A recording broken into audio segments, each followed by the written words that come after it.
This is the Comics Alternative Webcomics, reviews of Tales of the Emerald Yeti, Outsider, and Battlepug.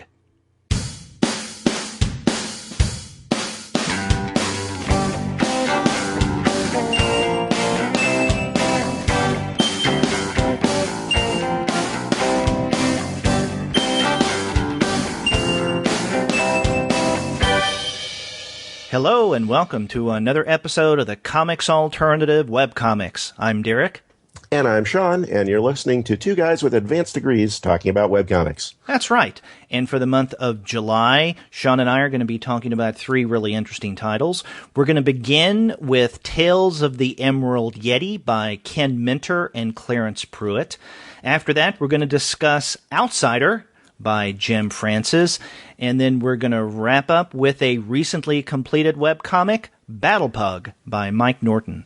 But before we get into those discussions, we want to let all of you guys know that this episode of the Comics Alternative Webcomics is brought to you by the wonderful folks at Discount Comic Book Service. Go to their website, dcbservice.com, for all of your comics pre-ordering needs. There you're going to find all DC, Marvel, Image, and Dark Horse titles at 40% off of the cover price if you pre-order. For all of the other publishers, you'll find that those discounts are 20 to 35% off of the cover price, and every single month you're going to find some unbelievable specials. Sometimes those specials will be at 45% off cover price, sometimes at 50% off cover, but often you can find discounts that are a lot more impressive than that. And we'll also have to make a nice plug for their sister site, mydigitalcomics.com. If your preference is not dead tree variety of comics, but online and digital versions, you can head over to mydigitalcomics.com and get downloads there. They're all DRM free. Makes it nice and easy for everybody involved. And they've got a lot of great stuff out there. I'm looking right now at their heroic publishing stuff. A lot of good, interesting superhero stuff, only $1.50 each on many of those.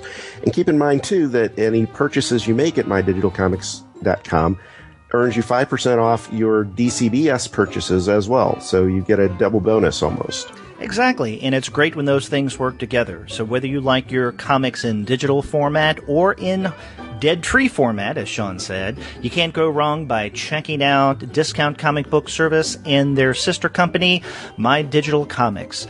Go there for your comics pre-ordering needs, and after you do get your comics there, please be sure to send them an email and tell them that Sean and Derek sent you. Well, Sean, how have things been going for you this summer? Been going fairly well. Little on the warm side, but I guess that kind of does come with the whole notion of summer in the first place, right? Yeah. Has it been a bad one up there in Chicagoland?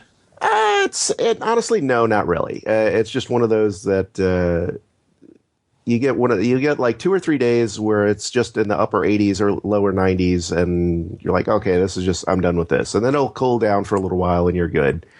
And then the only downside is that those 90-degree days seem to coincide with all the fun stuff that's going around, all the festivals and stuff during the summer. There was just Taste of Chicago was, I think, this past weekend, and it was just a little too hot for me, frankly. So I love going down, love seeing the city and, tasting all the great stuff that they have there, but it just gets a little warm for a full day of that. Yeah.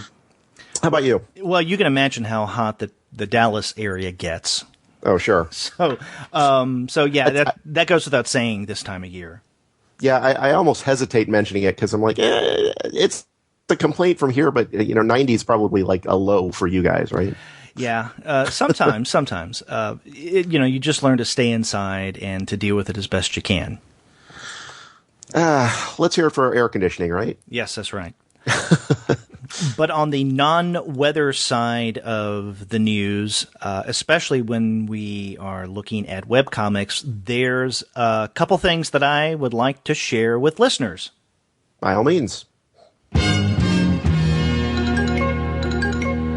One bit of good news is from the creators Ben Costa and James Parks. Now, if you remember, they are the ones who do a webcomic, Sean, that you and I discussed a few months ago, Rickety Stitch and Gelatinous Goo. Mm-hmm. Yep. And by the way, I never tire of the term gelatinous goo. Well, anyway, I mentioned those guys because about a week and a half ago, they tweeted us that they have now released an official song based on Rickety Stitch and Gelatinous Goo, and this is The Road to Eppley. This was created by the musician Evan Wolverton, and I have no idea if he has any links or relations whatsoever with our own Andy Wolverton. But anyway, Evan Wolverton did this song, The Road to Eppley, which is a key part of the Rickety Stitch and Gelatinous Goo webcomic. And you can find it on their SoundCloud site. So if you go to soundcloud.com/rickety-stitch/the-road-to-Eppley, E-P-O-L-I, then you'll see it. You can listen to it, and it's pretty cool. You know what I like, too, is that it kind of ties in with the whole story. I mean, the Rickety Stitch character was a musician, a minstrel in the first place. And, right. I think The Road to Eppley was one of the songs he had that was in the story itself, as I recall.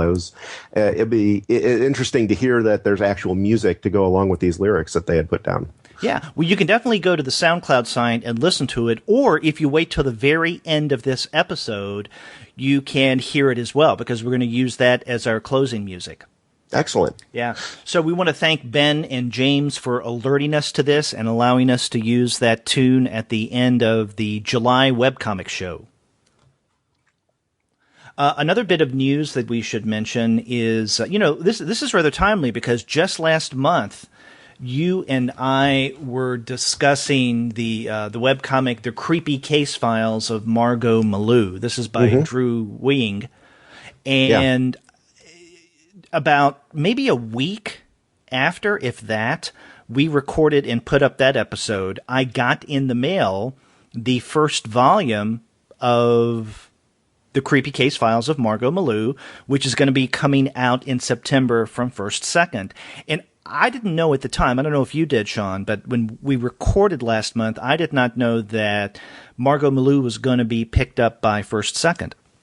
I did not hear that until I think it was, like you said, it was like a week after we recorded. Although, Drew has had other print stuff done before. I think we talked a bit about Set to See, right? That's which was his other work from Fantagraphics, right?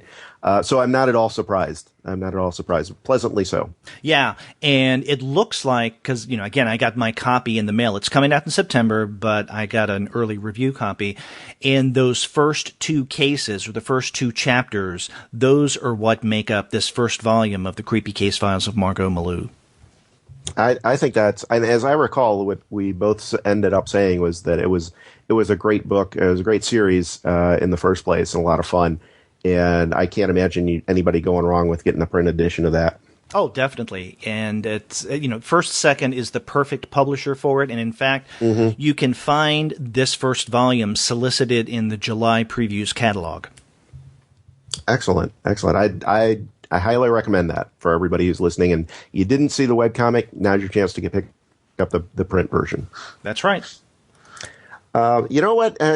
There's another thing you and I talked about on previous episodes that I think we ought to bring up here, at least, is we've had over the summer that survey out there for listeners to try and get a little bit of feedback on what they're into and that. Where's the status on that? Well, I want to thank everyone who did submit on the survey and gave us your email address, because remember, we were doing a survey starting back in the late winter, early spring, where we wanted to find out a little bit about our listeners. Who are you? Where you're from? Your demographics? Just the basics. And if you included an email address, then we said that you would be put in a drawing for a brand new Comics Alternative t-shirt. Well, the other month we finally did have the Comics Alternative t-shirts printed up.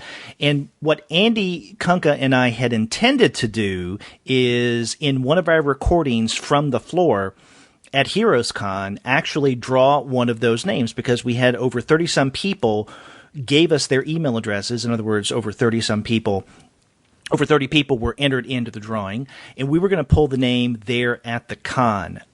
Because of timing issues, we never got around to that. But what Andy and I thought we would do is to use I don't know if it's going to be our 4-year anniversary episode or sometime around that to actually draw this name, because we're also going to use this occasion to announce our new Patreon campaign. We're going to revamp it, which will include the T-shirts. But as part of that, we're going to give away that T-shirt that we've been talking about if you did do the survey and if you did give us your email address. So Excellent. If you listen around over the next few weeks, then who knows? You may be the one whose name is announced on the podcast as a winner of a brand new Comics Alternative T-shirt. I think everybody needs to keep their ears open for that. That's right.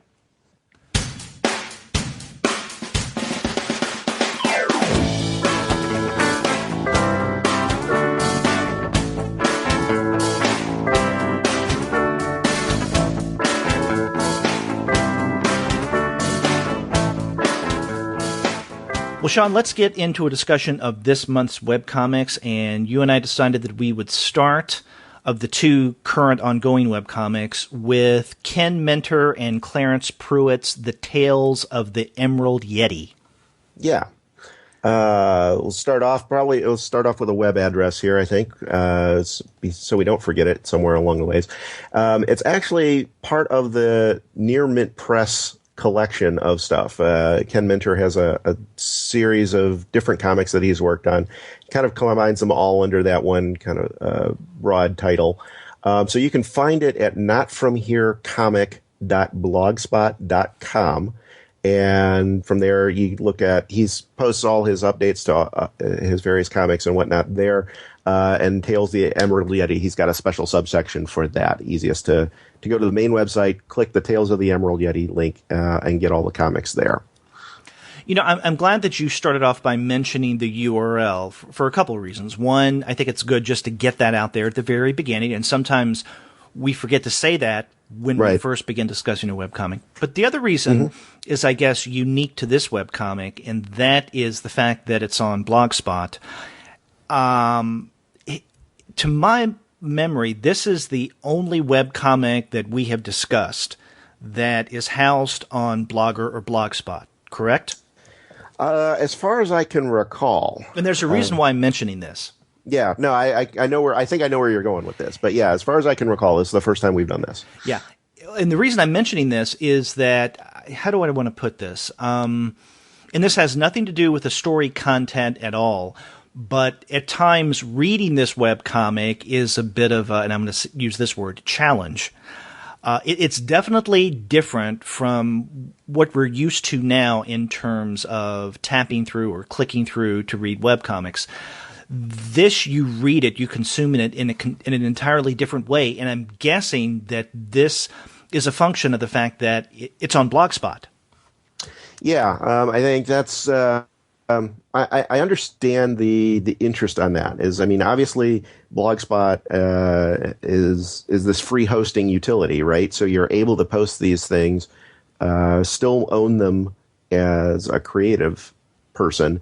You don't have to worry about your IP getting slipped out or anything. But at the same time, because it's that free format, you're a little bit limited in terms of what you can do with the functionality and the design of the website. And it's designed as a blogging platform, which not exactly the same thing as a webcomic platform. So there's some functional differences in terms of the navigation, the UX, that kind of thing, that make it, I would say, just probably not the best user experience from that sense. Although again, like I said, I understand the interest in using that. I mean, it is a free platform, and that's easy to get to and easy to work with from a user or from a creator's perspective. But it perhaps not the best solution for a user to go through and read. Yeah, exactly. Now, I don't think it's so much a matter of it being a free platform, because there are other blogging platforms that creators can use, webcomics and just plain blogging, that are also free. You know, the most notable for me, at least, is WordPress. So I don't know if it's a matter of free or that which you have to pay for. The thing about Blogger or Blogspot is that it's an older platform. I remember years ago, Blogger or Blogspot was a place that a lot of people would maintain their blogs. So whereas other platforms like Squarespace or WordPress or Drupal have gone on to evolve in a way that is quite exciting and is very expandable and flexible for creators, I don't think that Blogspot has progressed much at all over the past several years. And so it just strikes me as a little unusual now to find a webcomic still on Blogspot that it hasn't migrated yet. Now, I can understand why they may not have migrated, because that takes time and effort. You know, even if you do set up a free WordPress account and move everything from Blogspot over to the free WordPress account, that still takes time. Yeah, so, absolutely. You know, if you already have it here, then fine. And if it's not broken, so to speak, don't fix it. Although it may be a little more difficult to read, but we can get through that, right? Now, you know, something else you said struck me as a little unusual, and this is something that takes us kind of away from Tales of the Emerald Yeti, but I don't think we've discussed this yet. Now, you said a blog and a webcomic are really two different things. It's interesting in that I feel the opposite. Because I teach blogging, but I also I use webcomics as a platform to deal with blog design, writing for blogs and whatnot. And I believe that the basic format of a webcomic is the basic format of a blog. Meaning if the difference between a more static website and a more dynamic blog, where you have that front page or the home page that is always updated with the latest posting, then that's the exact same thing as like 99.9% of the webcomics, right? Where you go to their homepage or their front page, their gateway, and that's the dynamic component to their site. And so that's where you find the updates, the most recent entry in the webcomic. And so it's in many ways a visual blog. And in fact, speaking of visual blogs, a lot of people use Tumblr as a place to not only just put up their artwork, but I've even seen webcomics up there. Yeah, that's true. So there are some differences, but I think the basic format of a webcomic is a blog. Well, I would, in terms of that functionality, I see where you're coming from with that, and I agree with you on that point. I guess where I would deviate and say that there's a notable difference between them, at least in terms of the comics that we're talking about here on the show, is that the webcomics that we're looking at are very serial in nature, right? And they go over a period of months and years in a lot of cases. And we've got a few that's been upwards of a decade. And so you have to read all of them in a certain sequence. Whereas most blogs, they're thematically, tied together, but any individual post can typically stand on its own, right?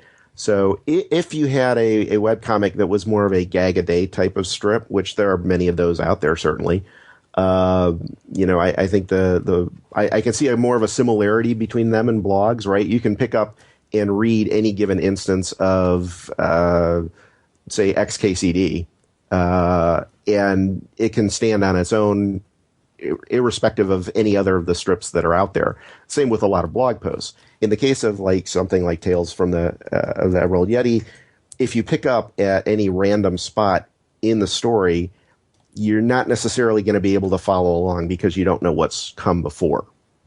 So that would be my distinction between the two of them, really.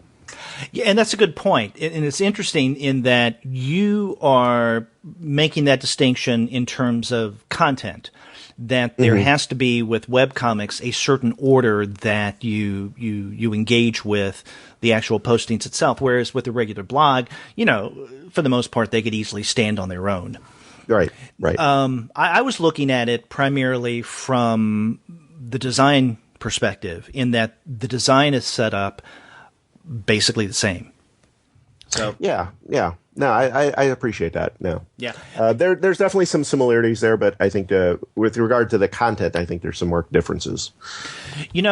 And as we were talking, it just dawned on me that we have discussed a Blogspot webcomic before, and I think this was right before you joined the podcast, and this is one of the last ones that I discussed with Andy Wolverton. back in February, I think, of 2015. I know it was early 2015. We reviewed Brian Freese's The Last Mechanical Monster, and that was housed on Blogspot. So I stand corrected from my earlier comment. So this isn't, the Emerald Yeti isn't the very first webcomic we've discussed that's based on Blogspot. It was Freese's The Last Mechanical Monster. Okay. I do remember that one now. Yes. But anyway, getting to, I guess, the heart of what we haven't gotten to yet, and that is the Tales of the Emerald Yeti. Now, how would you describe this? It's interesting. It strikes me very much as an old Marvel comic from the 1970s, kind of a cross between maybe a Captain America and an Incredible Hulk type of thing. So the basic story is that shortly after the Vietnam War, you've got this veteran going around just trying to kind of reintegrate himself into society. But at the same time, it's not your average veteran. It's a guy who lost a few limbs during combat, and in his rehabilitation process, he was thrown into some experimental surgeries and other processes. They didn't get into too many details on that point. So he basically looks like now a giant Sasquatch or Yeti, but all his fur is this bright emerald green color, hence the name. Yeah, and kind of synthetic feeling, too. Yeah. So there's this notion of, this former Vietnam vet trying to integrate to society, but at the same time looking very much like a giant hulking monster in fatigues. Yeah, I agree with you in that this does read like an older Marvel comic. But it's funny, when I was reading this, the first medium to come to mind in terms of this kind of storytelling is old cinema serials. The kind we used to get before you and I were old enough to start going to the movies and watching, film at a theater. The kind of serial stories that we found, usually adventure stories, and sometimes they were superhero in nature. And I think I got this feeling because the way that Tales of the Emerald Yeti is set up seems to be the way that I was breaking it down. You got 3 different storylines going on, and with each of these 3 that do intermingle one with the other in places. We get a few scenes of a particular, like an episode of that storyline, and then we move on to another narrative thread, one of the other 3, and then we get a few scenes from that, again, a serialized installment, and then an installment from another of the 3 storylines. And it just goes back and forth like this. And at times the storylines do overlap. Now, the 3 storylines, and maybe you disagree, maybe you think that there's only 2, or maybe there's more than 3 stories going on here. But the way that I was breaking this down is that the first story that we get is the main one, and this is of what you described, this Vietnam vet who becomes the Emerald Yeti. He comes back from Vietnam in 1972, and we get his backstory eventually, how he became what he is, and how he most recently becomes an unwitting participant in this professor, I guess he goes by the name Doc, Doc's strange experiment, which we still don't know exactly what this experiment is yet. A second storyline includes a character that had been a superhero earlier in life. I think his name was Incredolad, right? Yeah. Yes. And he also, there was another member of the Incredo family called Incredolas. But anyway, Incredolad is starting college.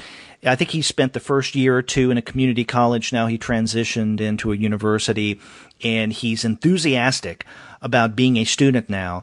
But right when he begins going through enrollment and everything, early days of the semester, then he sees Incredolas. And Incredolas is someone who is a little interesting, let's say. She almost immediately beds him, and we realize that they had a relationship before. He's wanting to get away from that superhero life. She's not as ashamed of it as he is. And so it's about what he has to do at college, just starting off. That's the second storyline. A third storyline involves the aforementioned Doc and his weird experiments. And he has at his disposal, and I guess as part of his experiment that he has going on, a collection of individuals that he has outfitted with some kind of headgear that makes them into zombies that follow his wishes. Mostly. Yes. Yeah, for the most part. Not that it goes right, and this is where the comedic element comes into play fairly early on in this webcomic. This is where it ends up connecting with that Emerald Yeti storyline. Eventually, this young hooker ends up luring this Vietnam vet, the Emerald Yeti, into the clutches of Doc and his experiments. But then that second storyline with Incredolad going to college ends up linking with these other storylines because Incredolad has to end up, for money, taking a job as a night watchman at the, is it a history museum? It's some kind of museum there on campus. Right. Yes. And so that's where he meets the Yeti and Doc's henchman, because Doc has sent the henchman there because there's something housed in that library that he thinks he really needs to further his experiments. So all of these are coming together. But those are the three main storylines that I can see. Is that the way you read this? Yeah. It was. I have to admit, it was a little jarring at first because the initial storylines don't really mesh together. Right. We start off with the Yeti character herself, and then there's this dramatic shift over to the Incredolad character, and then switches back to a flashback of the Yeti character again. And how he got his power. So there's this, the initial shifting threw me a little bit at first, but it does meld together. To your point, the stories start weaving together a little slowly at first, but then more and more you can see, oh well, this is why he's got this storyline going on, and this is why we need some backstory on this character, and they start weaving together a little bit better, I think, as they go along. But yeah, I would agree. We definitely have three main storylines. And we're starting to see, we're at the point in the story where they're starting to kind of come together and interweave into one kind of more cohesive story element. Exactly. And the more you get into this webcomic, the more, as you pointed out, those three storylines start intertwining one along with the other or the others. But you also get to see a lot of the texture that both Minter and Pruitt weave into this webcomic. For example, let's say with the Incredolad storyline, we already mentioned the backstory that we get in pieces between Incredolad and Incredolas. But we also get to see a little bit of Incredolad's life when he ends up staying with an old childhood friend of his named Dwight. And Dwight's someone, and keep in mind, this is during the early 1970s, and so Dwight is kind of a stoner. He uses some of his rent money for drugs. He has a lot of people crashing at his place, including Incredolad's room that he's taking with Dwight. Naked girls are running around the apartment. But we also find out that when they were growing up, Dwight and Incredolad, that Incredolad had given Dwight something like, the watch that Superman gives to Jimmy Olsen, right? So if you're in trouble, just activate it and I'll come running. So Dwight has something. This is in one of the flashbacks. Dwight had one of those, but it's a big necklace, it looks like, that Dwight kept calling Incredolad for the most insignificant reasons. So we find out some information about Dwight and the kind of guy that he was growing up. Not really significant to the storyline so far, at least, but it's that kind of texture that kind of builds the story world that's going on here. So if you start this comic and you have the reaction, let's say Sean had, that things don't seem to be coming together well, it's kind of fragmented, you have these different storylines, just stick with it, and eventually things will start weaving together, and also you'll get a thicker feel of the story world that's being created. Yeah, and I think that kind of goes back to, again, where I got that feel of the 1970s Marvel stuff, too, right? I mean, we've got the basic concept of these these superhero characters with some trying to deal with current topical issues of the day, right? That's kind of came about that really started to get hit its heyday in the late 60s, early 70s. But on top of that, too, you're starting to see, at that time, you were starting to see a lot of the Marvel writers kind of developing more of the characterization out and putting some more texture to it, to your point, right? Those early Fantastic Four and Spider-Man stories from the 60s, those were great, but there's not a whole lot of texture to them at first. But by, you start getting into the Jerry Conway and Roy Thomas stuff, they start adding a lot more depth, a lot more texture, not only with the main characters, but the ancillary characters and the villains and the background characters and all that. Exactly. Now, how did you become aware of Tales of the Emerald Yeti? And when? That's a good question. There's a reason why I'm asking about the when. Yeah. I think I probably picked up on it maybe a year ago, 6, 8, 10 months ago, maybe, something like that. And I think, honestly, I just stumbled across, I think he had an advertisement on some other webcomic that I was reading, just like a banner ad running along the side or something to that effect.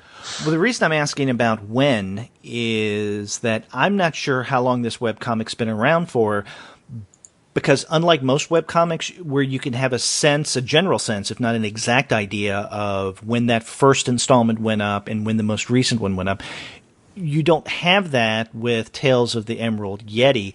And I think that goes back to the platform that this is on, Blogspot. So do you have any idea when this started? Yeah, actually, I did do a little digging through that. It's not an ideal, again, not a great format to kind of retrofit and work your way backwards through that stuff. But it looks like it started around mid-2011, from what I could tell. Oh, really? It's been around that long? Yeah, well, it sounds like there were it sounds like there was a hiatus or two in the middle there, I think. I don't think he's been working on it consistently, but I did find some posts of his where he was posting some of the earlier pages. Like I said, I think it was like July 2011, thereabouts. Well, do you have an idea when this most recent installment, because right now we have 117 pages up on this webcomic. Do you know when that 117th went up?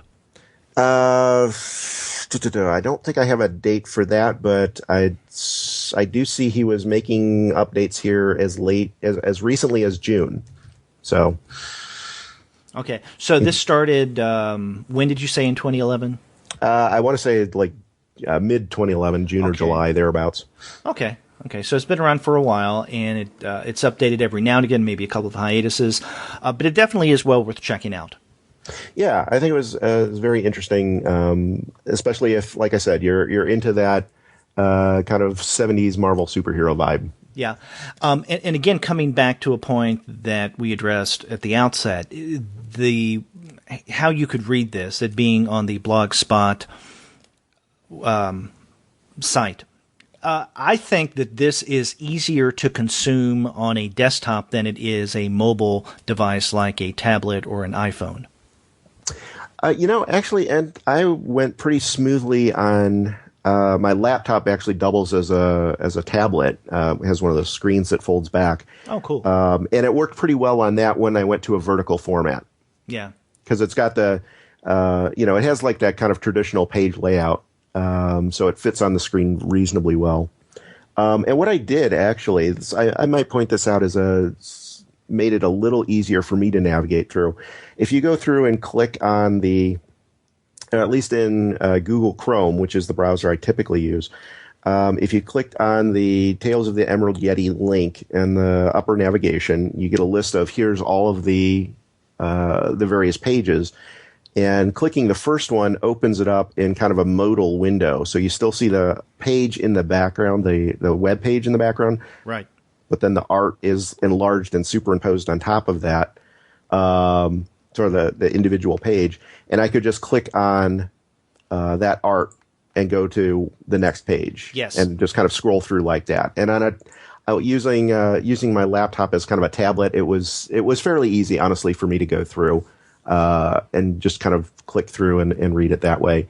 Although, if I was trying to go back and find a particular page or to kind of our discussion earlier, when a particular page went up or any notes about that page, that became more problematic. Right, yeah. And every now and again, I would want to go back and check out something because in a later episode, there was an allusion to something or a character that we saw earlier. And so going back and forth like that in terms of the linearity of this narrative, I didn't find it as easy. On a desktop, It was a little easier because you have more of a screen to do that. Sure, absolutely. But yeah, definitely something worth checking out, Tales of the Emerald Yeti. Again, if you go to notfromherecomic.blogspot.com, there you're going to find a link to it.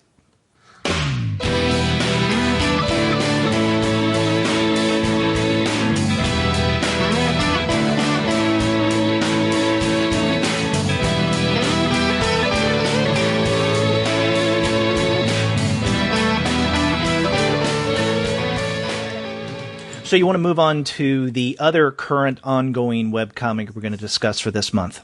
Yeah, Jim Francis's Outsider. Mm-hmm. This is it's another one that's off of another page. You start off by going to wellofsouls.com. That's WELL hyphen OF hyphen SOULS.com. And you can either click the Outsider link there or add a /outsider to the web address. Either one of those will get you to the website. Right, because there are several webcomics it looks like that he has available. Yeah, he's the wellofsouls.com is kind of his central point for all of his creative endeavors, it sounds like. And the Outsider comic is I don't know necessarily the most recent, but it's certainly ongoing and most interesting of the ones I looked at personally. Yeah, and it seems to be a relatively new webcomic. I mean, right now, as of this recording, we're recording this second weekend of July, there are 112 pages that are up. They're just into chapter 2 of this story, and it looks like... When did this webcomic begin? It hasn't been that long. Was it 2015? Now, you're actually going to be surprised. I did some digging on this one, too. Oh, okay. 2001. What? This has been going on for over a decade now. You're kidding me. If the dates he has on there are correct, he's got an updates page which just lists like the most recent updates. Yeah. But then there is also a updates archive page. Oh, which goes back to like early 2000s. I don't know if it actually started in 2001 or if that, I don't recall if that was some of his initial promo stuff or whatever, but it was very much like 2001, 2002, somewhere in there, he actually launched, page 1. Wow. Okay. I did not even think about that, but once you mentioned that, I clicked on the updates link and it takes you to the archive, and on 31st of October 2001, he has links up for the cover and the first 2 pages. Yep. Damn. I find that hard to believe, but I guess I can't argue with this. As I kind of scanned through the list, it looks like he had a couple of hiatuses in the middle there. If you read through all the comments, there's a couple of spots where he's like, "Oh, sorry for the delay in posting new images and whatever," and it's been 6 or 8 months since the last posting. And it looks like a couple of periods where he's still working on it, but it's going very slowly for whatever reason. So like here's December 2001 or 2007, he's got an update. Then there's another one in late January, and then another one in late February. So it's kind of sounds like for at least a few periods there, it would be like maybe 1 page a month kind of updates. And from the update on the front page, it seems like the last installment, which is page 112, went up in April of this year. That appears to be the correct. Yeah. Yeah. Wow. Well, okay. Now, I did not really think that this has been around for over a decade. That doesn't change my opinion of this. I really like this webcomic. I think it's a well thought out science fiction story. And in fact, let's talk a little bit about the setup to Outsider. Yeah. So it starts off, there's a group of humans trying to do some repairs on a starship. They're in the process of putting their space gear on and whatnot for external spacewalk. When suddenly the ship is attacked by some unknown force, literally cuts the ship in two. Pretty much decimates the entire crew except for these 4 individuals, and they don't do very well. They're obviously banged up from the ship being knocked around and everything. The main character, Alex, soon finds himself floating in space. The ship he can kind of see off in the distance is literally in pieces. He can't get to anyone. The ship is clearly disabled. He's only got a half-hour oxygen supply, and just as he's about to, expire, basically, his radio frequency is picked up, and he's picked up by these aliens that they aren't really familiar with. Apparently, they've kind of heard of, but never really had much discussions with.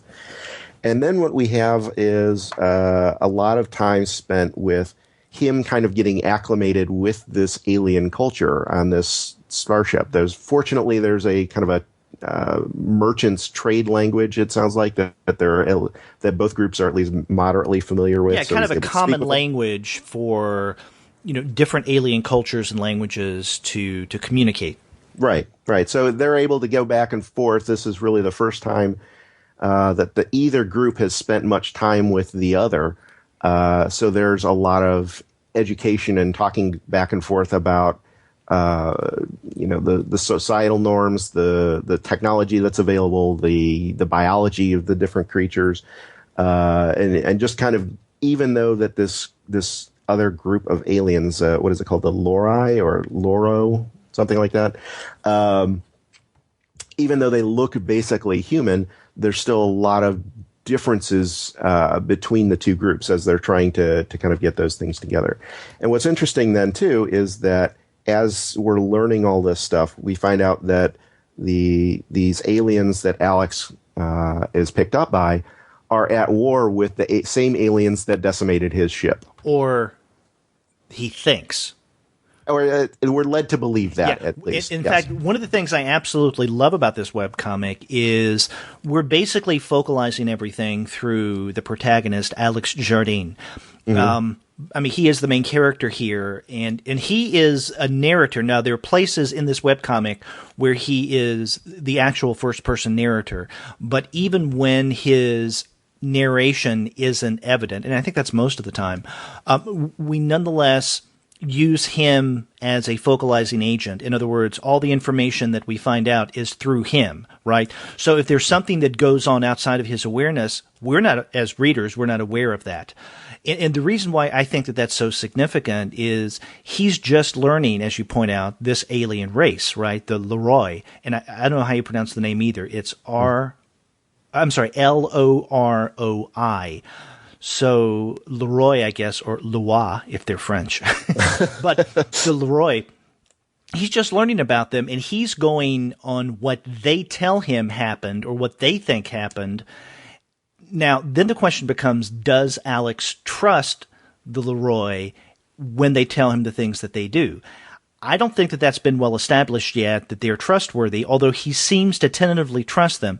So what he's being told by his, I don't want to say captors, because they take him in, they rescue him, but who knows? For all we know, still at this point, relatively early in the game of the story, he could be a captive. We don't know. So who to trust and who not to. That's one of the things I really like about this webcomic is we're learning things as he is, and we're still not entirely sure what's going on, what happened to destroy his ship, and all that. Now, most of what you just set up, what you described about Outsider, is revealed in the prologue, which is the first 17 pages. And in this prologue, we learn that the humans on Earth are relatively new to space exploration, but they find out that there are two warring factions out there in the galaxy, the Loroi, if that's how you pronounce it, and the Umiak. are at war, and with the Leroy, anyone who is not with them against the Umiak is against them. In other words, if a nation, if a world decided to be neutral in this war between the Umiak and Leroy, then by being neutral, they automatically become enemies of the Leroy. And the humans learned this through a race that actually escaped the fighting, that wanted to be neutral, the Orgus. So they get information about this big fight between the Leroy and Umiak through the Orgus race. And then the humans go out in their exploration, as you pointed out. That's when their ship is disabled. Somebody hit them. They don't know who. Leroy seemed to suggest that it's the Umiak. But again, we don't know for certain what that case is. So most of this is set up in the prologue. And then when Alex is taken aboard the Leroy ship, that's in essence chapter 1, which goes from page 18 to 91. And that's the core of the story that we have so far. Then when we get to chapter 2, which runs from page 92 to the most recent back in April, 112, we have Alex, a little bit of his backstory, because he is kind of in an isolated room where they're taking good care of him. And so while he's in isolation, he's thinking back to how he actually got into space exploration in the first place, how he became part of the Scout Corps.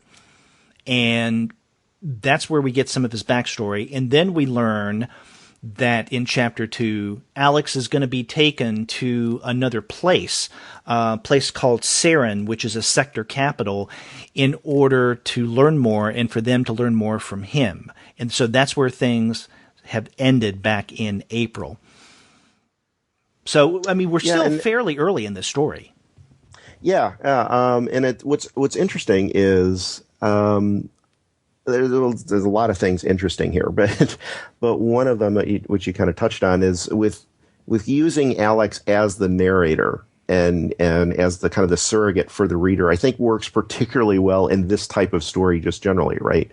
Is we have because a lot of this story is about the differences in culture and the difference of society, and the difference is by physiology, and right, we've got a very different idea of what these creatures are, and so we're using the one human character, literally the only human character we have in this story at this point, right, as the surrogate for the reader. I think that makes a lot of sense, right? It's kind of like the same kind of idea as like something like The Matrix, almost, in that you're using Neo as the surrogate for the reader. The character is in the same boat and revealing the same, or learning the same information as it's revealed to him as the reader.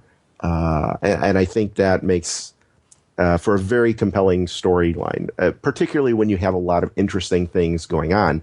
And I think I think you kind of suggested earlier, Derek, is that this is very well thought out, and clearly Jim has gone through and figured out all of these different ideas of what a different culture might look like, and what does that imply, and what does that further imply, and what does that and that also imply.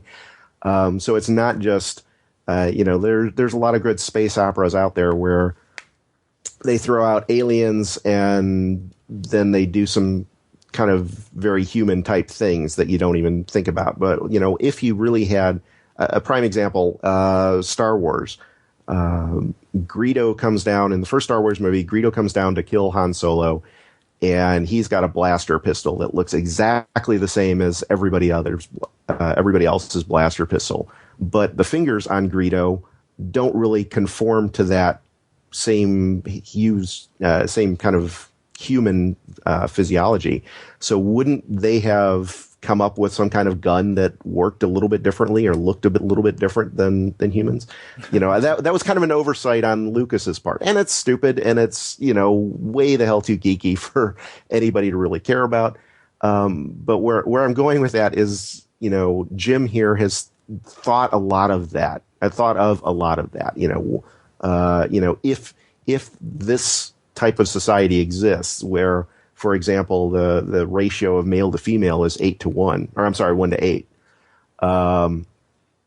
then what does that imply about how the culture works, how the culture operates, right? So that's one of the interesting things here is all of the alien creatures that were the Loroi or whatever, that we're looking at are all female. Right. Because that there we've are seen so far. Right. Because there are so few males in the society that they're kept, kind of isolated and protected from the rest of everything because they can only breed on certain occasions and that kind of thing. So to protect their race as a whole, they've shifted their entire culture so it's kind of female dominated, even in these warlike capacities. Right, and in fact, there's one occasion where I think she is a medical officer. I'm not sure. Listel Tozet, who primarily accompanies him whenever he's going around. She asks, I think it's her that asks him at what point how frequent he is able to mate. Mm-hmm. And the reason she asks that is because there are so few males of the Loroi. And then once she asks that question, she realizes that may not be the most diplomatic thing to ask him. But that leads to another interesting thing about Outsider. I mentioned earlier it's many times the unspoken about this story so far that is the most powerful part of this webcomic. We do not know if it was the Umiak or even the Loroi that destroyed the Bellarmine, which is the ship that Alex was on. We assume that it's the Umiak, but for all we know, it may not be. Is Alex being taken care of or is he being held captive? We don't know yet. But there are little hints, and there's the unspoken, I think, that really drives things here. Same thing with Alex's relationship to some of the Loroi characters here, the crew. In particular, the one that I already mentioned, Listel Tozet, but also the diplomat of the ship, Parat Tempo is her name. And there's something going on between Alex and Parat Tempo, and then especially Alex and Listel Tozet. We're not entirely sure. Is there some kind of romantic interest between the Loroi females and Alex? Because there's one scene in particular where Alex is sitting between these two characters, and it's a panel where no words are spoken.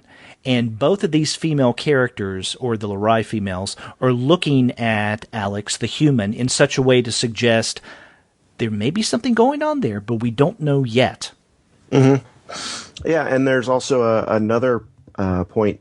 I think it's actually the most recent update. Is he's in an elevator or transport of some kind with another alien who also seems to be giving some suggestion that he's a little bit more of a physical attraction thing going on. And again, it's very understated. There's and maybe that's just an odd, unusual reading on my part, but no, I think it's definitely there.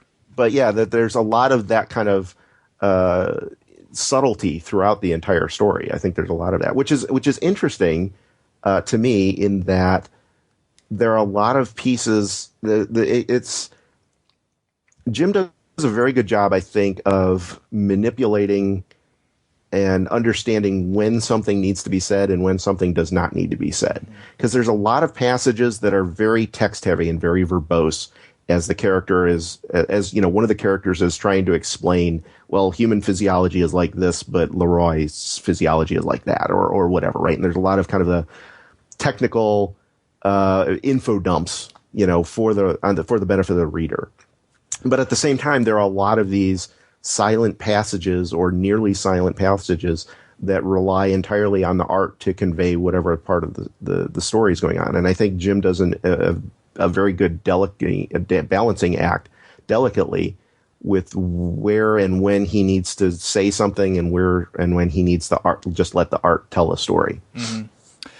I'm looking at the homepage of Outsider, and I see that in November of last year, Jim Francis set up a Patreon page. And if we go to that Patreon page, for this not being quite a year that it's been set up, I think this is quite successful. He has 192 patrons, and for each page that he produces, he's getting $611. So even though this hasn't been updated since April, I would think that definitely the incentive is there for him to do this much more frequently. Sure, sure. Although, it's like anything else. As my understanding is that Jim is just exclusively works as a freelance artist at this point. And, the kind of the issue or concern with any webcomic artist is you're going to go where the money is. And if you have, General Electric or somebody coming down and saying, here's $1,000 for, a 1 hour job, he's going to take that over the 611 over a 20-hour page on for his comic. So I get that. I get that. True. But yeah, this is one of those comics that has been around for a long time. I'm discovering now. And it's not updated often at all. But just being introduced to it this month, I feel that it's well worth the wait. Yeah. Yeah, and actually, you know what? I want to point out one more thing too with the art specifically. We didn't really talk about this. It's actually an interesting blend of traditional line art, like you would see in a typical comic book or whatever, and 3D illustration. All of the backgrounds for everything, all the ships, all that, are rendered in 3D. Using 3D software, and he's got it listed on here what exactly he uses somewhere, with the characters illustrated on top of that. And I've seen that done before in various places, and it usually looks kind of stiff and forced because you've got, you're basically drawing in two very different mediums and they don't quite mesh together very well. But I think he does a very good job of blending the two of them here. Even though we've got these, very elaborate 3D backgrounds, for, the command centers and the various ships and whatever. But then I think he does a very good job of integrating his normal line art on top of that and blending the two together so it doesn't look like, oh, that's just a drawing slapped on top of a photograph or a 3D illustration or something. Yeah, I'm glad you mentioned that. And by the way, it is on the About page that he has all this information. So he does state that this uses both 2D and 3D design software, and he gives information about actually what he does use when he creates this webcomic. I didn't notice the 3D feel of Outsider until chapter 2. And it was then that I noticed things were a little bit different, and then I saw on the About page, oh, okay, he does mention something about integrating 2D and 3D into that. So, but then I went back to look, especially in chapter 1, at some of the scenes in the settings. I mean, that's where you get the real 3D effect. And you don't need glasses, but you can tell. Yeah. But like I said, I think that speaks well to it that you didn't even notice for the first almost 100 pages, right? So it's a good blend, I think, on his part. I think it works very successfully.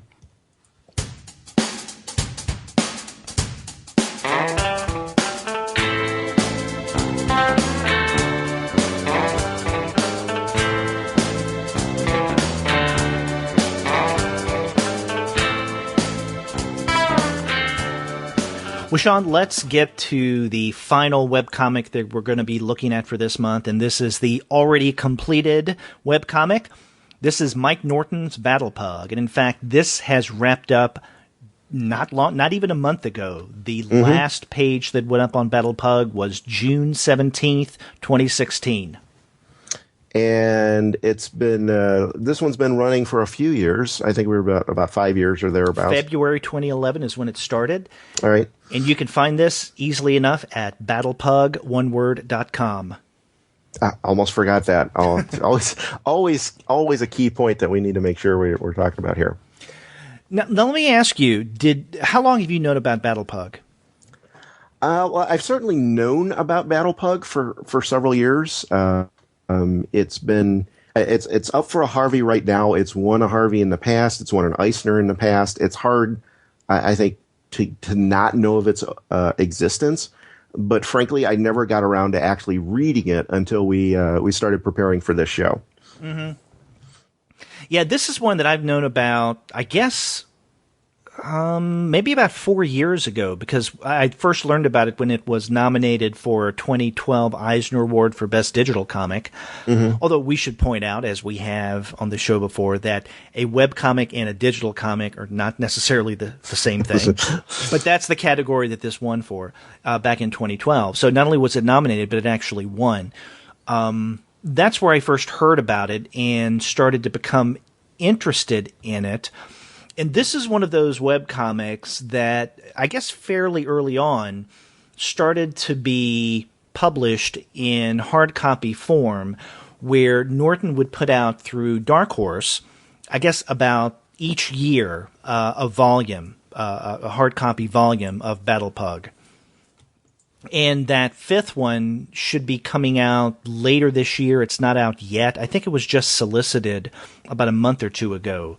But the first 4 volumes of the hard copy Battlepug are available, or if you want everything for free, definitely check out battlepug.com. So you don't have to get the books to enjoy this, but if you're someone who likes to have a physical hard copy in your hand and read from that, if it's an option, those are also available. At least the first 4 volumes. Yeah. Yeah, and I think the last one, the 4th volume, came out, I think, in October. So not that, I guess October's a little farther away than I thought it was, but at first. But yeah, so probably another couple of months here for the 5th volume. But again, you can, the other option too is just to get the 4 books, read all those, and then read the finale online if you're still that anxious for it. Yeah. It's always an option. And in fact, Battlepug Volume 5 comes out in November. Okay. There we go.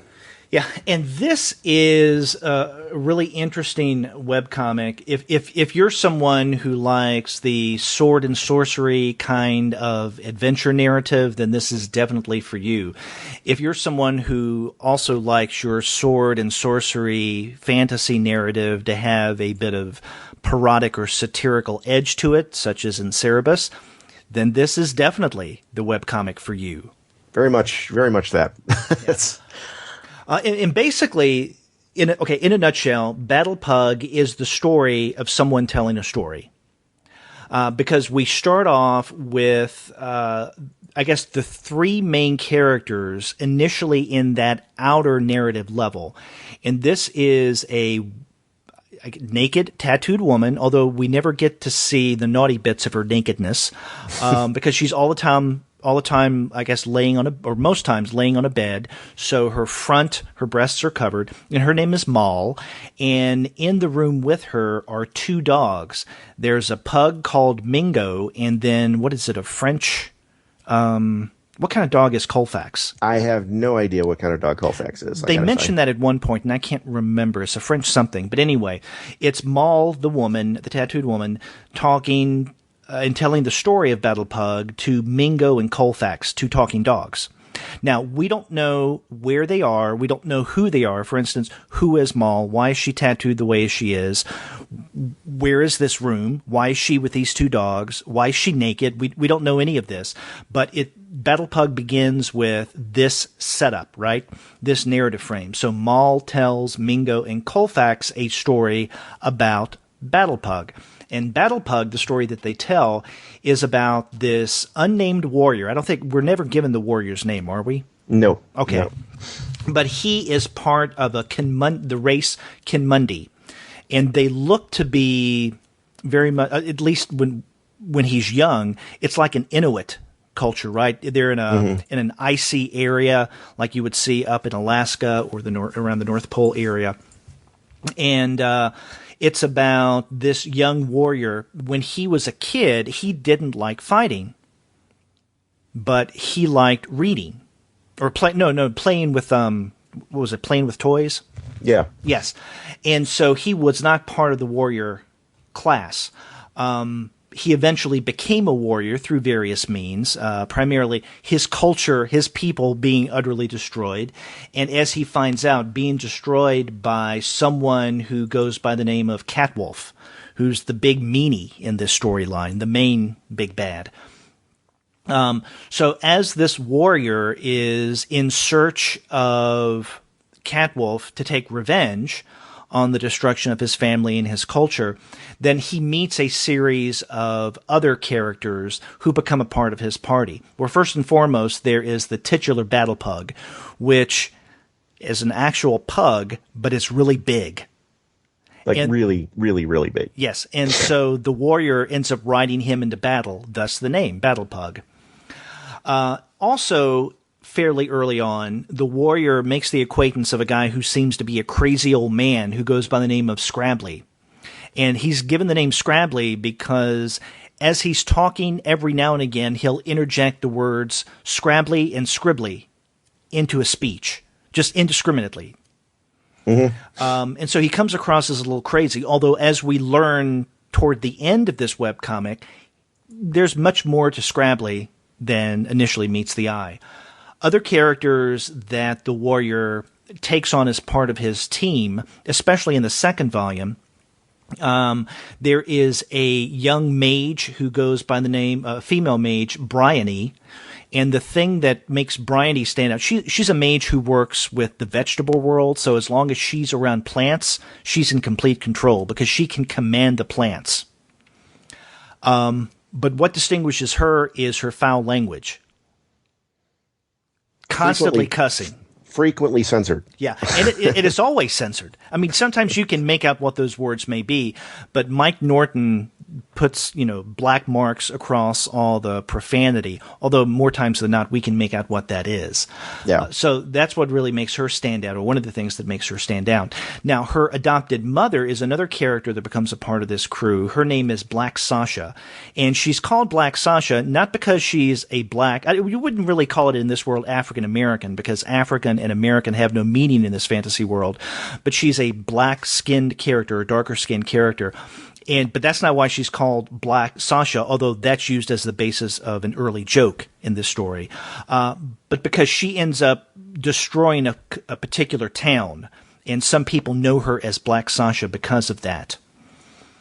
And so she becomes part of this team as well. And then there are others that, as the story develops, they meet, join up with the warrior and the crew. For instance, Layman is another mage who works with the plant world. And then there is one character called Jangles the Lesser, who is an entertainer who years ago had put on an enchanted helmet, and now he can't take it off. And so he comes across, when you first see him, you think of him almost as this short warrior figure because he has armor on, but he's not a very good fighter. It's not a fighter at all, really. Exactly. And so these characters go up against Catwolf and the people who are aligned with Catwolf. And Catwolf is trying to capitalize on the world of magic. In essence, what he wants to do is to corner the market on magic where he can be in complete control. But the problem that this causes is that the world forces are off balance if only one person has all the power. And so the warrior is tasked with making sure that Catwolf does not acquire all this magical power, and therefore to maintain a kind of balance in the world. And that's the essence of Battlepug, at least the story that Maul tells Mingo and Colfax. And what's also, what I think should be worth pointing out too, is that she's telling them this story essentially as the story is actually happening, as we find out. And I don't want to give too much away. I don't know that it's too much of a spoiler, but actually as she's telling the story, at some point the story catches up with her, and she becomes a part of the story itself, and they don't know. It no longer becomes a story that she's telling, but that's just the adventure that's going on. Exactly, yeah. We probably shouldn't say much more than that, because then we would be venturing into spoiler territory. For instance, what might be Maul's role in this story that she's telling? Because at first it seems as if, as you point out, she's completely divorced from the story she's telling in her own situation. But we learn that those two narrative levels, her as a storyteller and then the story that she's telling, actually begin to come together in what in essence is the last hardcover volume of Battlepug. And so this begins to get clearer toward the end of this webcomic. but we don't want to give any specifics as to what her role, Maul's role, is in the story that she's telling. But that's one of the things that I very much appreciated about Battlepug is the sophistication in terms of storytelling, right? So Norton gives us this outer narrative frame, Maul telling a story to these two dogs, Colfax and Mingo. But we don't know anything about them. We don't know why they're in the room that they're in. We don't know if they can leave this room. We don't know the relationship of these talking dogs to Maul. We don't know who she is, what all the tattoos are about, why she's naked, all of that. But that's fine.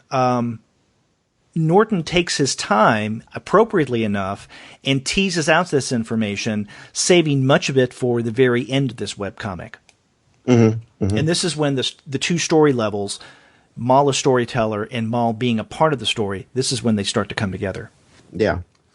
Now, I will say, though, that was actually, I appreciate the framing device overall, and I see what he was doing with that. But I felt, as I was reading the story, that we went back to that a little too often. Went back to what? Went back to the framing device, right? So what happens is, right, so Maul starts telling the story, and as she's telling the story, we obviously the narrative kind of switches over to what that story is. And we're watching the Kinmunian warrior here go through his adventures. But then there would be periodic spots where one of the dogs that Maul is telling the story to would pipe up and interject something, or, there'd be Maul would stop and say, "Oh, you know what? I think you guys have had enough. I'm going to go to sleep. I'll tell you more in the morning," or something like that. And I felt there were a few too many instances of that happening. As I felt like I was getting involved and interested in the story of the warrior and his adventure and trying to take revenge on Catwolf and everything. And just as as I was getting into it more, then there'd be this kind of interruption with the dogs or Maul or something like that, and kind of pulls me out of that main adventure story. I think I understand I understand the device, and I appreciate having it there in some sense, but I think Norton went back to it just a little too often for my taste, personally. That's interesting, because I really liked what you seem to have a problem with. The fact that every now and again we're brought back to that outer narrative frame with Maul commenting to the dogs about something, or the dogs commenting about the story that they're being told. And so visually we're brought back from that adventure story with the warrior, Battlepug, Scrabbly, and all those guys, back to the outer level with Maul in the room, in bed, naked, telling the story to the two dogs. I appreciated that because I think it played around with the narrative levels in a way that I really like. Although I can see where you're coming from, right? Because if you do go back and forth between those different narrative levels, it takes you out of the main story, which is that adventure of the warrior and the people who accompany him in fighting Catwolf.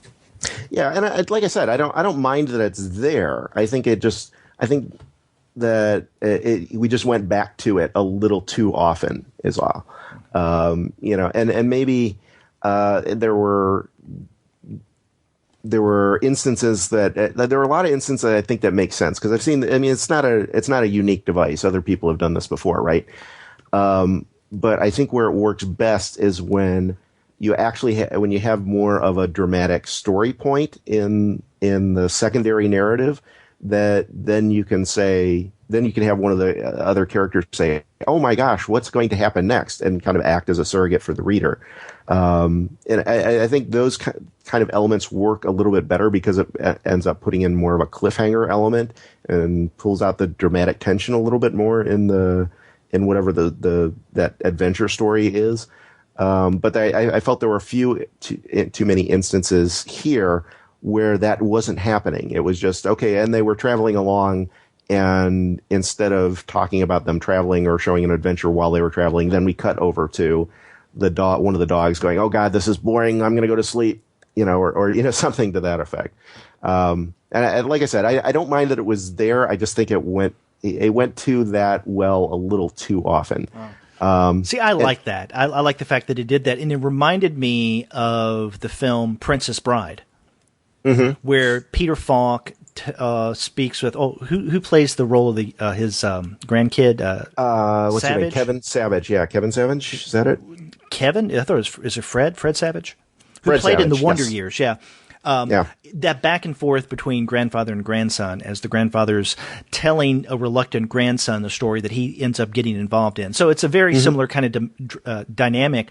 But also in that movie, if you remember, every now and again we're brought back to that outer narrative level of the grandfather telling the story to the grandson commenting about how it's boring or it's exciting at any given place.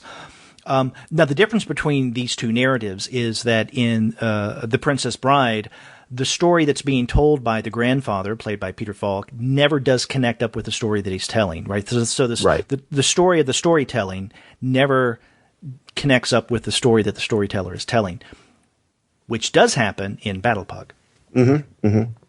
Yeah. Yeah. So, yeah, I really like this. This is one of those that has gotten a lot of attention. And honestly, before you and I decided to use this as our already completed webcomic of July, I thought that this was something that probably wrapped up a while back. And it's just amazing how this has been around for so long. I just assumed that it had already ended. But then back in, I guess, April or May, I realized, wow, this is going to be ending soon, which means that it's currently going. So then you and I started to talk about using this as a completed webcomic when it actually did wrap up. Yeah, and I think that was one of the things I think that Norton did very well here, is that I think he had at day one, he had a good idea of the story he wanted to tell, and he knew it would take him 5 years to tell it. And I think his pacing on the story makes a lot of sense. I don't know that he could have told it in much shorter of a time frame, and I think if he took much longer, it would have gotten a little bit tedious. Right. I think he's got just the right amount of storytelling for the story he's trying to tell. Yeah. If that makes sense. So you have about 5 years, 5 volumes. It's a great story. So whether you read it in webcomic format or in hard copy, and again, the 5th and final volume of Battlepug from Dark Horse comes out in November, but it's a great story to read. I will say, as much as I like this, one thing I wasn't overly enamored of is the web page layout. It's not as easy to find the kind of information that we normally have or what we normally look for when it comes to webcomics. So, for instance, I do not see an archive. There is not an about page that you can easily go to. Actually, there is a list which functions as an archive. So I guess you can. Yeah, okay, so there is an archive. I was wrong there. But it's kind of a stripped-down, bare-bones webcomic. You know, the first installment, see the next, and really that's what you need overall, I guess. But it's not much more elaborate than that. Now, one thing also worth noting is that this is something that is also a Patreon campaign. And I'm really surprised about this when I found this out. As popular and as award-winning as Battlepug has been over the past few years, you would expect there to be quite a large following on Patreon, wouldn't you? That would be the assumption, yeah. Okay, Mike Norton on Patreon with Battlepug has 19 patrons where he's getting $30 a month. Although, it should be, you know what, that's where it stands right now, but that's also after the comic has been completed. So it's possible that number was a lot higher up until, a month ago or something. And people started saying, oh, you know what, he's not doing anything that I can contribute to now, so I'm going to pull my funding until he starts up something new, either a volume 2 or a different story or whatever. Okay, well, how long has this Patreon campaign been going then? Are you suggesting that it only went up after it finished? No. I was saying that it could have been going on while the story was still. And then people jumped. I see. And then people jumped off after the story completed. Yeah. Okay, that's a possibility, but this wrapped up just a couple of weeks ago, 2 or 3 weeks ago. So I would find it a little unusual that a significant number of people jumped off over such a short period of time. What I think may be more of the case, I don't know when he set up the Patreon campaign, but if people are in essence supporting this by buying the books, then that's going to take the place of the Patreon campaign. Plus, the Patreon campaign doesn't look overly elaborate. Which makes me wonder if this is something that he put up relatively late in the game. And I'm saying this because there's nothing here about his books as any kind of reward level. I mean, basically for $1 a month, you support him, right? So that's good. For $3 a month, you get a digital copy of Ruled and Bride of Ruled, his digital sketchbooks. And then for $5 a month, you gain access to video hangouts where you can ask questions and watch Mike Norton draw a comic. So there's that. Again, I mean, those are 3 levels, but not anything overly elaborate. So I'm wondering if this was something that he set up relatively late in the story. I have no way of knowing. Yeah, I could not tell you off the top of my head too. But I think what it ends up showing and kind of highlighting inadvertently, in a manner of speaking, is that this is kind of where the difference between, I think, people who come up in webcomics treat their webcomics versus people who come up in print comics treat their webcomics. Right? Because Mike Norton is a name and big name, yeah. Yeah, he's a name for his print work before Battlepug, right? He's done the Marvel and DC stuff, well before this came along. And that I think was a lot of the selling point for a lot of people originally. Is okay, Mike Norton's doing something. I'm going to be there. I'm going to support that. Totally understand that. Makes a lot of sense. But at the same time, I think what that does is that means he's going to approach this webcomic a little bit differently. And I don't know, and I don't mean to overgeneralize here, but I think that a lot of people who are coming to the idea of webcomics and are coming to create webcomics because they've never done anything else are a little bit more in tune with the conventions of webcomics. They're a little bit more in tune with the technology that goes into it, right? The UX, the UI, how the Patreon campaign works and how that gets folded in, how the navigation overall works, how you need the about page and all of that. I think they're a lot more in tune with those types of elements, and therefore present a better overall presentation. Right. Whereas I think Mike Norton, no discredit to him certainly, but he's coming to the page as a kind of more of a print creator. So he's focused on the story, which is great. It's a great story, and put, like I said, well put together and whatever. But then that means that there's a little bit lacking in terms of what's on the page beyond the story, right? Where the links go to and how it's laid out and that kind of thing. Yeah. Yeah, getting back to the story, it is a fun story. And we've primarily been focusing on the heroes of the more heroic characters. But even some of the ones that are a little on the evil side that follow Catwolf are really well done. And my favorite, and we don't see him until what ends up being the 4th volume. So I guess, 4/5 of the way through Battlepug, is someone by the name of Count Flufferton P. Schmoodiddly. I did like him. That's the name of this quote-unquote villain who controls cats. And so he's a mage himself, but he controls cats. And he has a lot of cats that follow him, and he even wears a cat for a hat. And when the Bryony and Layman in Battlepug are seeking out this rock character, the mage. What's the guy's name with the rock on his head? Who controls Slate? Rocks? Slate, yes, Slate. They're looking for him, and this is when they come across Count Flufferton P. Schmoodiddly, and he introduces them to a cat who looks really cute and goes, meow, and Count Fluffington P. Schmoodiddly says, "This is the Eviscerator," and they start laughing at this kitty. But then the guy throws the Eviscerator on Layman, and it almost kills him. So these cute, fuzzy, cuddly cats are actually monsters. But it's those bits of humor throughout that make this a really good story. So it's a great adventure story. It's a great parody of the sword-and-sorcery narrative. It's just a fun story, outside of any kind of genre consideration, humorous in places, dramatic in places.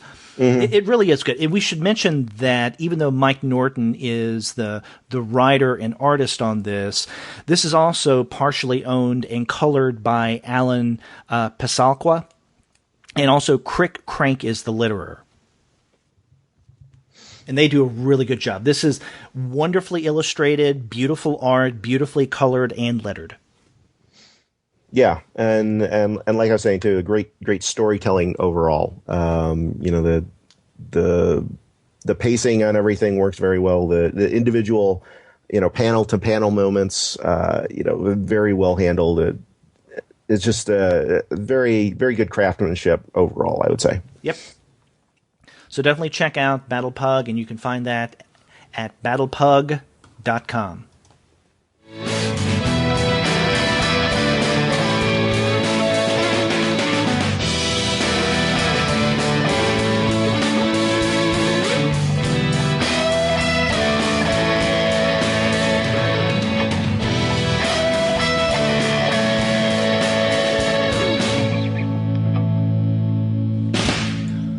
Well, Sean, we discussed 3 interesting webcomics for the month of July. We started off with Kenn Minter and Clarence Pruitt's Tales of the Emerald Yeti.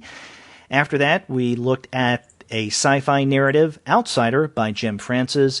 And then we wrapped up with the now concluded Battlepug from Mike Norton.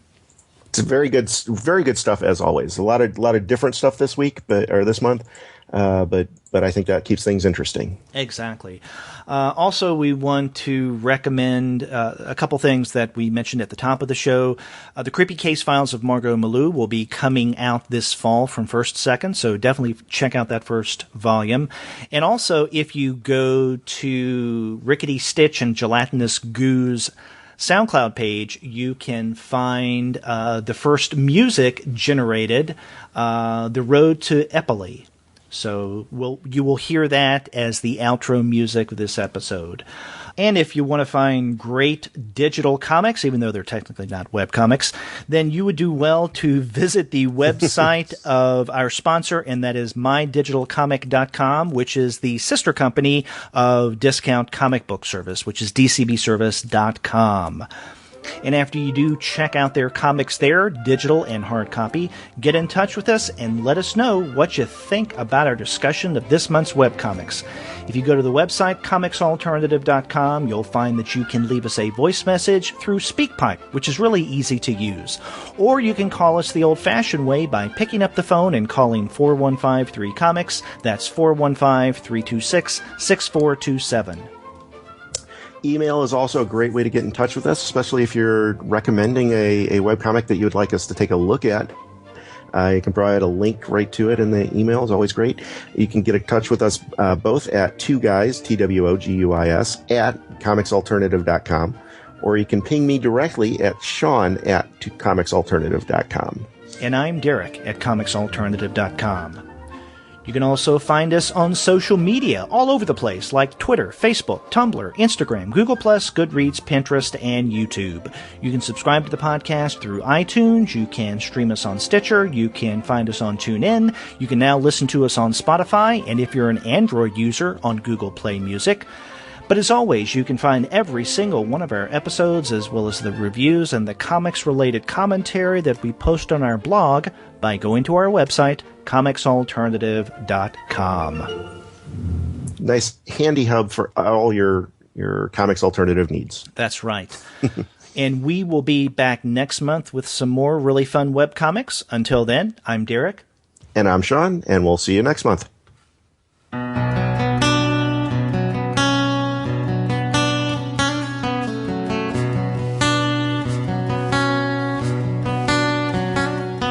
Upon the road the stranger strode through fog not from the sea, or windswept haunts and gloomy downs of black and crooked trees.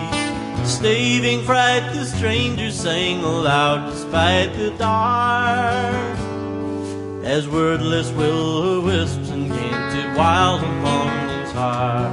But though he could not see ahead, he tread forth ever on, and never more look back upon the life he left behind, only marching toward the golden city he must find, away from home and hearth, his bonny bride and family, forgotten by the stranger on the road to Eppley, the road to Eppley, the dream of Eppley.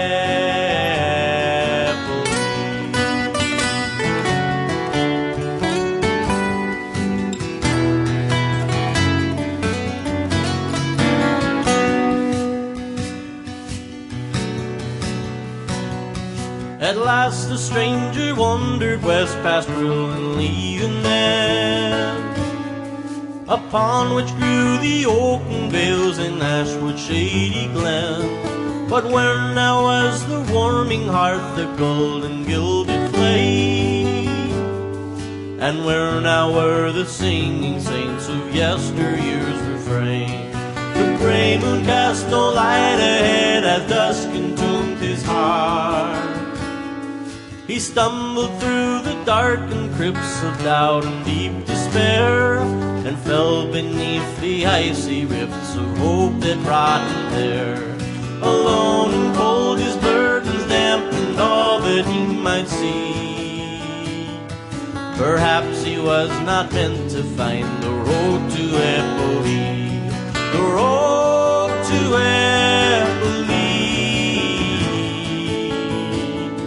the flame of Eppley.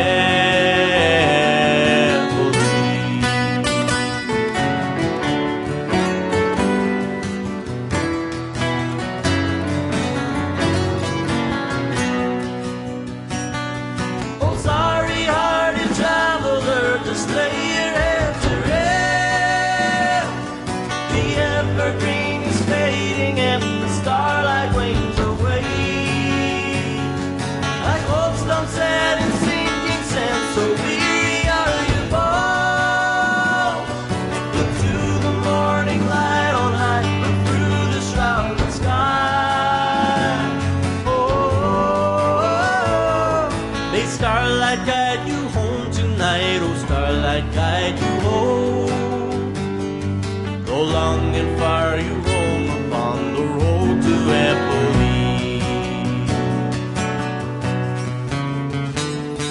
So lonely was the wayward boat with no one by his side, no other folk to spark the lamp, no friend to kindly guide. The crickets and the sparrow sprites went still as dusk befell, for lo there lurked the olden fog a-rolling from the dell. In fright the stranger dropped his pack and everything he owed. He cursed himself for lacking now the footing of the bold, like griffin-hearted champions of epic stories told. His birthright was not noble, never sworn by king's decree, but all who seek find something on the road to Eppley, the road to Eppley, the heart of Eppley.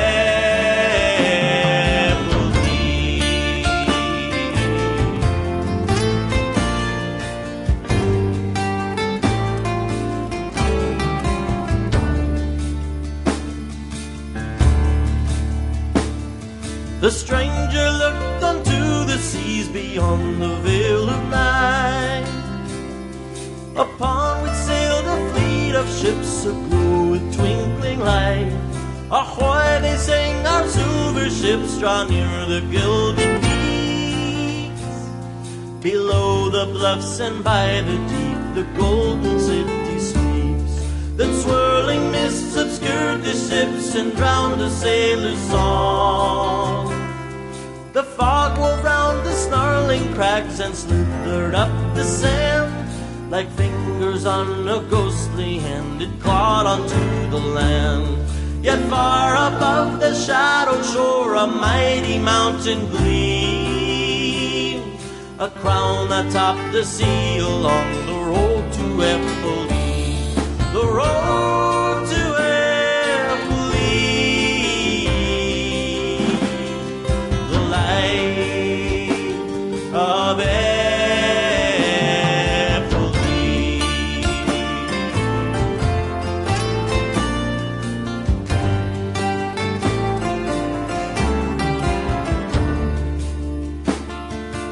Sorry-hearted traveler, just lay your head to rest. The evergreen is fading and the starlight wanes away. Like boats don't set in sinking sand, so weary are you both. Look to the morning light on high, look through the shrouded sky. May starlight guide you home tonight, oh starlight guide you home. Though long and far you roam upon the road to Eppley. Within the gloom he tarried not and climbed beyond the shores. The stranger shouting finally found the fabled golden doors. But tarnished was their luster now, o'ergrown with shabby vines, while toppled stone and lichen shrouded everything inside. And woe to him, the stranger's heart fell faster than the stars. He looked toward the sky and cried, where hath the city gone? Then keeled at last to weep amidst that lonely distant dawn. No spires of the gilded flame, no sparkle by the sea, no fire within